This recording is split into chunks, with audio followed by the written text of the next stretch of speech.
importante kaayo nga gipahinumdom natong mga Kristiyanos karong panahona mga igsuon. Nga kining mga pagpahinumdom nato bason laman og tagaan nato ni og dakong pagtagad. Ilabi na kita nga mga tinun-an sa atong Ginoong Hesus sa atong panahon karon gyud. Tungod kay kung atong obserbaran, seemingly, kabalo mo seemingly, murag ba, murag. Murag, kaning gipahinumdom nato ron, ambot o ato baning nakita o mo bani ang ato ang gibati o pananaw sa atong pagkabinunyagan karong panahona. Now, aron makasabota ni ining mga gipahinumdom nato karon mga igsuon, balik tas atong mga pagbasa, balik tas atong mga pagbasa. Una, sa basahon ni Propeta Amos. Unsa may gihulagway nato mga igsuon ning unang pagbasa. Si Amos nga taga diin ni siya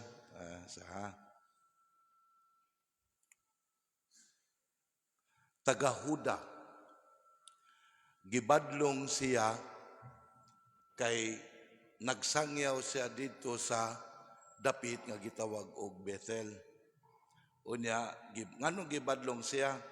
Giingnan siya nga, balik dito sa Huda, ato dito pagpanagna, ato dito pagsangyaw.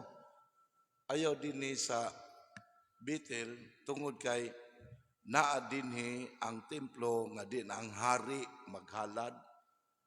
So, ang ilang pangulo sa ilang katilingban naa dito, para na magsamok-samok man ni si Amos. Pero unsa may tubag ni Amos, dili man ko propeta nga sinuhulan. Usa lamang ako magbalantay sa karnero. Unya, gipadala man ko sa Dios dinhi, wa man ko suhuli. Maaron makasabot mo mga igsuon, sa panahon ni Propeta Amos o in the Old Testament people, sumala pa sa atong mga exegetes, dunay duha ka matang sa propeta. Una, ang gitawag institutional prophet, kanabang propeta nga accepted sa ilahang relihiyon, accepted sa ilang katilingban, nga kani siya sinuhulan ni sa ato pa ayang profession ni siya, profession. Ang usa ka propeta pod kuan ni siya kaning dili ni siya permanente na moabot ni siya. Nya mo ni ang propeta nga gipadala sa Dios prophet nga other than the institutional prophet nila. Munang wala ni siya nang dili mo makasabot ingon si Amos nga wala say suhol. Ani ra siya kay sugo siya sa Dios. Gisugo siya sa Dios. Nya ngano magibadlong siya kay naamagod siya sa dapit nga diin ang pangulo sa ilang katilingban. Naamaghalad dito sa ilang templo niya ang kang propeta Amos lahi man na mga pagsangyaw. Ingon ni ana. So unsa may kalambigitan ni ini nato mga igsuon? Sa dili pa ta moadto dito, balik sa ta sa unang mga tinun-an sa atong Ginoong Hesus, balik ta sa Ebanghelyo. Unsa may gihulagway sa atong Ebanghelyo karon? Gipahinumduman ta nga mga tinun-an sa atong Ginoong Hesus, and in particular ang 12 ka apostoles, apan dili ra ang 12 in church history, dili ra kini sila ang 12, mga tinun-an gyud sa atong Ginoong Hesus, kaya nakasabot man sila from the mandate sa atong Ginoong Hesus ngadto sa 12 ngadto na sa tanang mga tinun-an. Unsa man nga gipadala sa atong Ginoong Hesus ang mga iyang mga tinun-an niya. Hinumduman nato nga ang iyang mga tinun-an wala ni sila mabilong sa any religious institution sa ilang panahon. Wala. They were ordinary people nga nakadungog ni Kristo, nga midawat sa pagtulunan ni Kristo, mituo o misunod sa iyang mga pagtulunan. Unya, unsay gibuhat niya, iyang gipadala kining iyang mga tinun-an. aron pagsangyaw ngadto sa katawan. Unsa ilang gisangyaw? Ang gisangyaw ni Kristo mauusab ang gisangyaw sa iyang mga tinun-an ngadto sa tanang katawhan sa tibuok kalibutan. Nya unsa may gisangyaw ni Kristo? Adyos. Ang kamatuoran. Muna isa, miani siya sa usalang katuyo. Pagsaksi sa kamatuoran. Unsa kamatuoran naman? Kamatuoran nga nagagikan sa Dios. Nang ano man yung gibalik mga igsuon, kaya ang kalibutan nga ato ang gipuyan, ato gining balik-balikon. Ang kalibutan nga atong gipuyan luwasonon. Kaya ang gituhuan nga kamatuoran ning kalibutana, dili man iya sa Dios. Ang kamatuoran nga gituhuan ning kalibutana, iya man sa kaaway sa Dios. Kay kun ang kamatuoran nga gitudlo ning kalibutana, iya pa sa Dios, dili unta ilansang ang Ginoong Hesus. Kung ang kamatuoran nga gitudlo dining kalibutan na iya pa sa Dios, nahibalik na unta ang paraiso diining kalibutana. Kung ang kamatuoran nga gitudlo diining kalibutana magson iya pa sa Dios, wala untay gira, wala untay gubot mga igsoon. Wala untay mga salaod. Pero ngano man nga gubot kayong kalibutan nato karon, sukad pa ni sa una, hangtod karon kay nawala man ang paraiso nato. Ug muni gianis atong Ginoong Hesus, mo bitaw na nga gipatay ang Ginoong Hesus, gilansang sa krus, wa siya dawatas kalibutan, kaya ang kalibutan nga napukan sa kaaway sa Dios, kang kalibutan do gipuy-an, wala man malipay sa kamatuoran ni Kristo. Mabitaw na ang iyang kamatuoran gitawag og kahayag sa kinabuhi. Di ba? Ningon ta si Kristo mao ang kahayag. So ang iyang pagtulunan ay mission kahayag ug ang mga tao nga nas kangit-ngit di man malipay sa kahayag. Ug munay kon sa atong Ginoong Hesus ngano man kay madayag man ang mga tinaguan. Nya kanang naa mga taong nas dautan mga igsuon na man ay mga tinaguan. Paragod karon god do.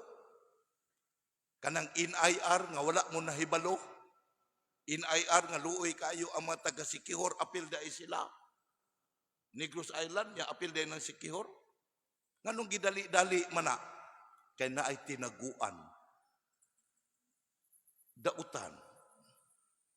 Dautan gani nga pamaagi mga igsuon. Kay dautan pod ang katuyuan. Para ba natong dalan god? Kamaayo ras atong dalan nya gipanggubaon sa may timing ana. Kay billions biya nang gi-release ana eleksyon na biya sunod tuig. Nganong gidali-dali man ang ilang karon ang tsatsa. Nganong di man ipaagi gyud og klaro nga proseso. Kay dautan man og katuyuan mga igsoon. Munang ang atong Ginoong Hesus miani aron tukuro niya pag-usab ang kalibutan. Pinaagi sa sentro sa pagbuhat sa kalibutan, gibuhat sa Dios ang kalibutan, sentro niya sa tao ang iyang larawan. Munang dinhi gisugdan pagpabalik ang paraiso, pinaagi natong larawan sa Dios. Pinaagi nato mga igsoon. Muna nga gihulma pag-usab ang kalibutan. Muna gasugod atong Ginoong Hesus. Una sa mga tao nga misunod kaniya, naghulma sa ilahang kaugalingon. Diha na sa pagkinabuhi sa pagtulunan ni Kristo. Mabita na nga iyang mga tinunan, iyang gitagag mandatos, isangyaw ni, nya unsa man ang mensahe nga isangyaw, nga maghinulsol ang tanang mga tao. Unsa gipasabot anang paghinulsol? Nga ato ang did-an, biyaan nato ang sulsol sa kaaway sa Dios. Kadi gyud ta mahulma pag-usab sa gingharian sa Dios mga igsuon. Kung ang pagtulunan sa kaaway sa Dios mao'y ipadayo nato nga pagtulunan sa atong kinabuhi. Ug mao ni ang misyon sa katawhan sa Dios niya. Iyang gipadala ang iyang mga tinunan. Sama ni Propeta Amos. Mobitang ang unang mga tinunan, mga igsuon sa ilang pagdawat sa kinabuhis kaluwasan, ilan ning gisangya, wala sila mga yugsweldo. Gani usa ka sulat ato ni San Pablo. Wala siya magsalig. Kung sige ko ni San Pablo, ang iyahang kuan nga naghimo ni siya og kuan kaning naghimo og basket ba. Mo man trabaho niya. Aron nga mabuhi siya. So wala siya sweldo. Ang iya nga nagsangyaw siya kay mo may giingon sa Ginoong Hesus. Bukasyon sa iyahang mga tinunan aron nga paharion ang Dios sa kalibutan. Aron nga mabalik ang kabuhatan sa Dios nga napukan sa kaaway niya, may balik ngadto niya. Nya unsa may kalambigitan nato ni ini? Kita mga Kristiyanos karon dako kayo. Kay mga tinunan mata sa atong Ginoong Hesus rong panahon na. Mabitan na ginaingon mga igsoon nga diha sa bunyag, kita tanang mga binunyagan, nakaambit na sharer ta sa gitawag threefold office of Christ. Maanas atong catechism in the Catholic Church. Unsa man ning threefold office of Christ? Una, ang iyahang pagka-shepherd. Unsa man ang shepherd? Magbalantay sa karnero sa Dios. Nagiya sa karnero sa Dios nato sa may sipsibanan. Mauni ang bukasyon natong mga binunyagan, mga igsoon, dat mahimo tang magbalantay sa usa. Mobita nang magbinadlungay ta. Nang gitawag na to fraternal correction. Magpahinumdumay ta. Pero unsa man ang balyo aron nga dili ta makapanghinumdum sa usag-usa. Unsa may gihulma nga balyo nato? Mao man ni ako ning private life, dili ikay gapakaon nako, wala kay labot nako, ako'y responsable nako, ngano man kang manghilabot. Iyahay tag kaldero. Una mga binunyagan, mutawag og Kristiyanos. Unsaon man nato pag-ingon nga nakaambit ta sa pagkamagbalantay diha ni Kristo sa ang makarnero. Kung mauni ang atong kinaiya. Makoreksyonan ba ta? Dili. Ilabi na, karong panahon na, mas grabe na gudron. Kaya imong koreksyonan, i-social media day kang nagakorek. Nga naman. Nya importante kayo ni mga igsoon nga ato ning ibalik kini mga consciousness, mga binunyagan karon ilabi na nga karong panahon na mga igsoon ang mga sayop mao'y gipanghingusgan nga atong dawaton nga insakto at the guise of human rights and human freedom. Bisag sayop kay imuha man ang katungod. Ayog hilabti na. Pero kita mga Kristiyanos man ta, kana kung mituo pa ta, kung nga Kristiyanos ta. Kung mituo ta nga Kristiyanos ta, then let us make a choice. Pili ta. Decide now. I am a Christian and I open for criticism. And I would appreciate if you give me feedback. Dili kay social media dayon. Nakuha niyo mga igsoon? Unsa pa'y ikaduhang office? Ang pagka-propeta. Unsa man ang propeta? Magsangyaw sa kabubuton sa Dios ug magkondenar sa mga buhat nga iya sa kaaway sa Dios. Mauni ang atong kinabuhing mga binunyagan, mga igsoon. Nga kita dapat gipadala sa atong Ginoong Hesus sa atong panahon karon.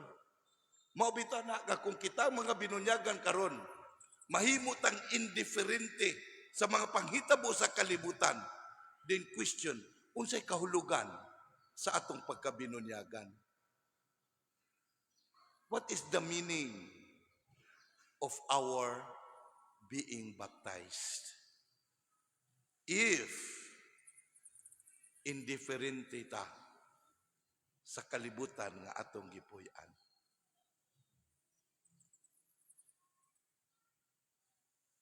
What is the meaning? Unang dili pwede mga igsoon. Because ang kahulugan sa itong pagkabinunyagan mga igsoon, mo man eh, ang pagsaksi, pinaagi sa atong pagkinabuhi sa kaluwasan. Nga gitudlo ni Kristo. Na, mo man nirong panahon na. Gikurtail ang pagsangyaw ni Kristo. Pero kung pagtulunan sa kalibutan, ipadawat gyud sa tanan. Kung pagtulunan ni Kristo, ayaw na itudlo kay human rights na. Klaro ka na, sa LGBTQ daan, kasayop, anak daan nga nung daghang gender nga, duha ka gender na gihimo sa Dios. And it is supported by science. Ano ni ko supported by science? Kaya sumala pa sa science, duha ra ka chromosome ang naas tao. XY chromosome. X for men, Y for female. Wala go'y Z chromosome. Pero pag sangyaw anak ron, di ba inunda yung kang human rights. So kung ang dili mo dawat nini, di inyo hapon na. But do not be curtailed kay kita mga binon yaga. Sakop ta ni Kristo o kining pagtulon ana atong isangyaw una sa mga sakop ni Kristo. Og ang dili sakop ni Kristo og mudawat niini mainyo ang kaluwasan. Kay naata sa kamatuoran. Pag-ingon na to nga kanang divorce is gihimong legal ang adultery pagtulun ani alang pagiya sa mga sakop ni Kristo. Dili ni para sa tanan. Pero katong dili sakop ni Kristo, ug mudawat ani, mainyo ang kaluwasan. But ayog badlunga ang simbahan nga nagtudlo ug nagiya sa iyang mga sakop niini at the guise of human rights and freedom.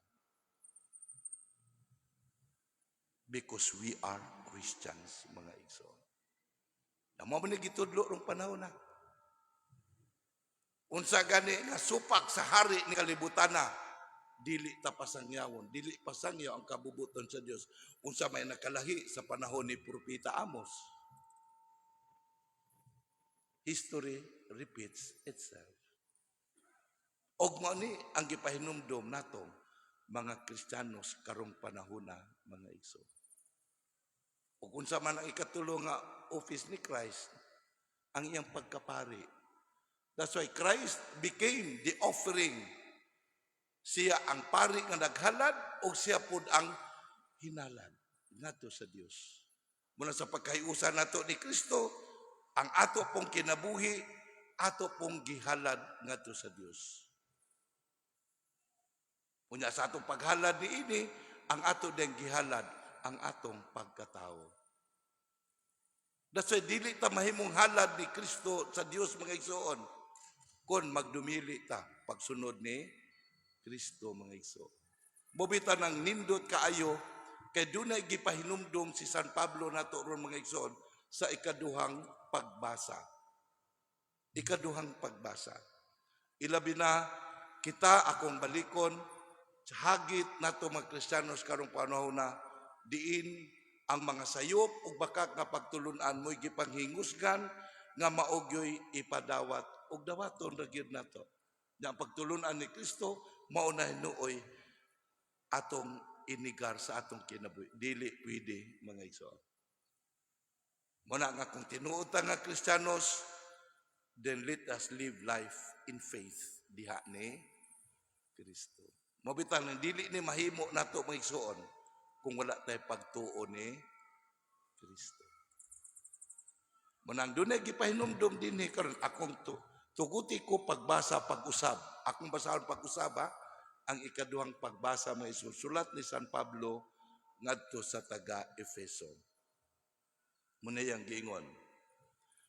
Mga igsuon, kita, yung mga igsuon ron, magpasalamat kita sa Dios ug Amahan sa atong Ginoong Kristo nga nagpanalangin kanato. Basog mo tuo tani, nagipanalangin nanday taniya. Nga nagpanalangin kanato sa tanang espirituhanong gasa sa langit diha sa atong pagkahiusa kang Kristo. Kay naiusa man tadas bunyag. Sa wala pa buhata ang kalibutan, gipili na kita sa Dios aron maiya diha ni Kristo, aron mabalaan kita ug mawalay sala sa iyang atubangan. Di ba kadako kayong grasya, no? Nga diha ni Kristo nabalik ang atuang pagkabalaan. Nanas bunyag gipainumduman ta ana. Tungod sa iyang gugma, daan ng gibutan sa Dios nga sagupon kita niya nga mga anak pinaagi ni Kristo. Mao kini ang iyang gikahimutan og tuyo. Mabita na nga gipatawag ang Dios og atong Amahan. Kay diha ni Kristo nahiusa ta sa balik sa Dios ug nahimo tang iyang mga anak. Bason ato ning tuuhan mga igsoon. Daygo nato ang Dios tungod sa iyang labihang pagtagad kanato pinaagi sa iyang hinigugmang anak. Kay naluwas kita tungod sa kamatayon ni Kristo. Sa ato pa, napasaylo na ang atong mga sala. So napasaylo na di ay ta. So naara na to ug magpadayon ta sa pagpakasala. Pagkadako sa grasya sa Dios nga sa walay sukod gihatag niya kanato. Sa tanan niyang kaalam o kahibalo, gipadayag sa Dios kanato ang tinagong laraw nga iya nang gibutan nga tumanon pinaagi ni Kristo. Unsa may ang tinagong laraw nga may usa ta balik ngadto niya. Mabitan ang atong pagkabinunyagan mga igsoon dili na aksidente. But it is God's will nga pinaagi sa atong mga ginikanan, mga katigulangan kita nakadawat sa binhi sa kaluwasan. Na ato po ni ipaambit sa uban kay di ni para nato ra. Ang laraw sa Dios nga tumano niya inikabot na sa hustong panahon. Mao ang paghiusa sa tanang binuhat diya sa langit ug sa yuta uban sa pagpangulo ni Kristo. Ato pa naiusa na. Muni gipasabot sa atong sakramento. Nga sa batag sa ulog nato sa mga sakramento sa atong simbahan mayson gipahinumduman ta nga kita nga mga katawhan nga niya pa ni ining kalibutana, niya pa ni kanibuhia nadugtong natadaan sa umaabot nga kalibutan. Muna nga dili nato putlon kining mao nga kadugtungan. Kay kung maputol ta ni ini, asa man ta sa kinabuhing dayon. Kay balo na ta ana. Nagibuhat ang tanang butang, sumala sa laraw ug pagbuot sa Dios. Ug diha kang Kristo, gipili kita sa Dios aron maiyang katawhan. Sumala sa iyang tuyo, sukad pa sa sinugdan. Mabita na mga igsuon, ang ato din Kristohanong katilingban, mabita nang kay manggobyerno magagutta, kay kanang panggobyerno, mao na ang pagmaniho sa atong tawhanong katilingban, mabita na kitang mga Kristiyanos, kay Kristiyanos katilingban magkata, magpili ta og sakop sa atong katilingban nga mahadlokon og Dios. Nga magpahari sa Dios. Dili kay magpahari sa kaaway sa Dios, pinaagi sa paghaylo og mga kwarta. Uwaton ang mga tao. Nya kita po nga magpahaylo og kwarta, gapasabot wala ta magpahari sa Dios. Wala ta mutuo, wala ta mudawat nga katawhan na daita sa Dios. Nga mo man ni atong nasod nga Pilipinas, Kristiyanos na nga katilingban.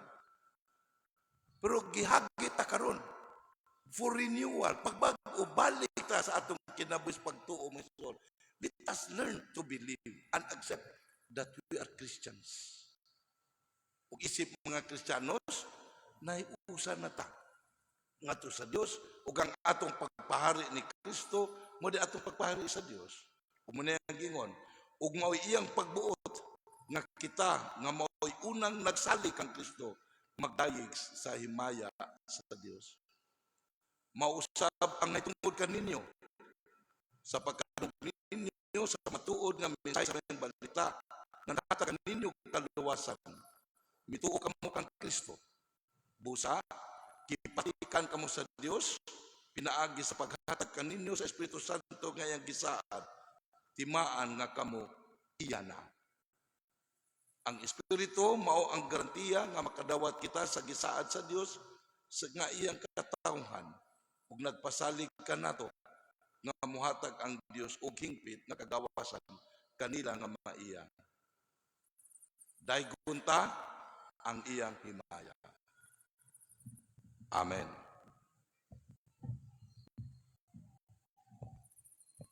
Malihog man